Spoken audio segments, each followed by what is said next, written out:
Secretary of Transportation Pete Buttigieg was rumored to be one of the names Vice President Kamala Harris considered as her running mate, and today he was in Maine, but not to talk about the presidential race. Buttigieg joined state leaders for a tour of construction projects that benefited from federal money. News Center Maine's Caroline LaCour joining us in Freeport from one of those stops on today's tour. Caroline.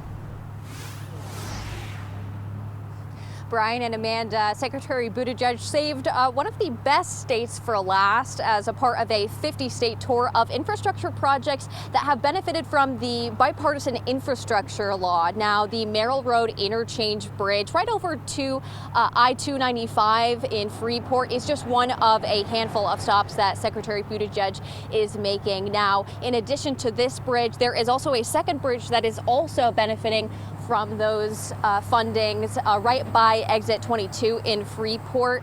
It's getting major work done. The price tag for both of these projects comes to about $26.5 million, with around $17.7 million coming from federal funding, including $11 million through the bipartisan infrastructure law, according to the Maine Department of Transportation.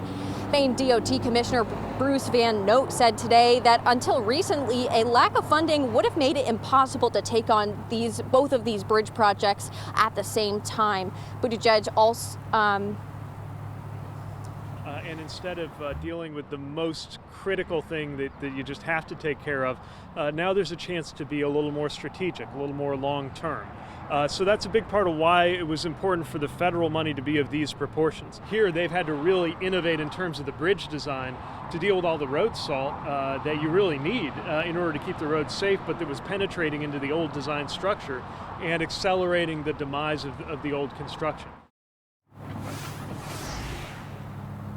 Now, Buttigieg also has plans to stop by a couple of stops in Portland tomorrow, also highlighting those bipartisan infrastructure dollars at work.